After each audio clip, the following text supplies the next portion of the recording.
בסייעתא דשמיא נלמד את סימן כ"ז סעיף ח'. הוא נתן והיא אמרה. בגדול המהלך הוא כזה, קודם כל נראה מה אומרת ההלכה כשהוא נתן לה את חפץ הקידושין והיא אמרה שהיא מקודשת לו. דבר שני נראה, האם ההלכה משתנה כשהוא עונה לאמירה שלה, עונה הן או כן. נתחיל בסימן ואחר כך נעבור למקורות ולפוסקים.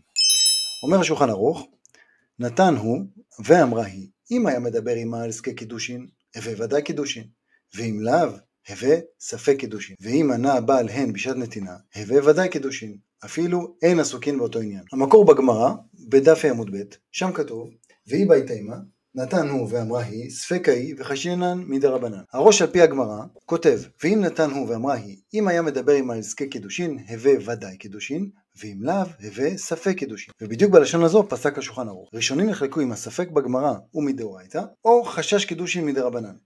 הרמב"ם ומשמע ככה גם השולחן ערוך, שהספק הוא דאורייתא, ולפי הריף ועוד, החשש הוא מדרבנן בלבד. והנפקא מינה בין שתי השיטות, כתב הפתש, על פי ספר המקנה, שאם נתן הוא ואמרה היא, ואחר כך בא אחר וקידש אותה, אז אם הספק הוא דאורייתא, לא צריכה גט מהשני, אבל אם הספק הוא מדרבנן, צריכה גט משניהם. במחלוקת ראשונים הזו, אבני מילואים מכריע, כדעת הריף, שהחשש הוא מדרבנן בלבד. וכל זה אמרנו, שאם לא היה מדבר איתה על עסקי קידושין, אז הספק קידושין נכנס לתוקף. אבל אם דיבר איתה על עסקי קידושין, אז לכולי עלמא ודאי קידושין. עכשיו נשאל, מה יקרה אם נתן הוא ואמרה היא, והוא ענה הן?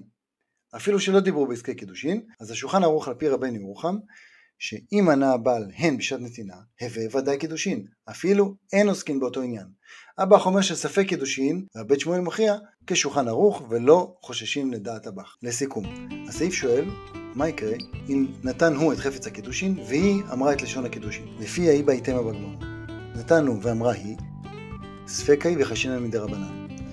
השולחן ערוך פסק לפי דעת הראש שהספק הוא רק כשלא דיבר איתה על עסקי קידושין, אבל אם דיברו על עסקי קידושין היא מקודשת ודאי. דיברנו על מחלוקת ראשונים אם הספק הוא דאורייתא או ספק מדרבנן, ואבני מילואים פסק שהספק כדעת הריף מדרבנן.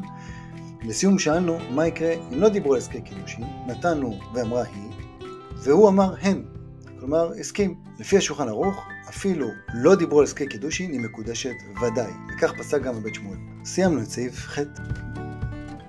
סמנו לייק ושתפו, כדי שעוד ירגישו שייכים ללימוד הלכה לעומק. להקדשת סרטון שילחו מייל.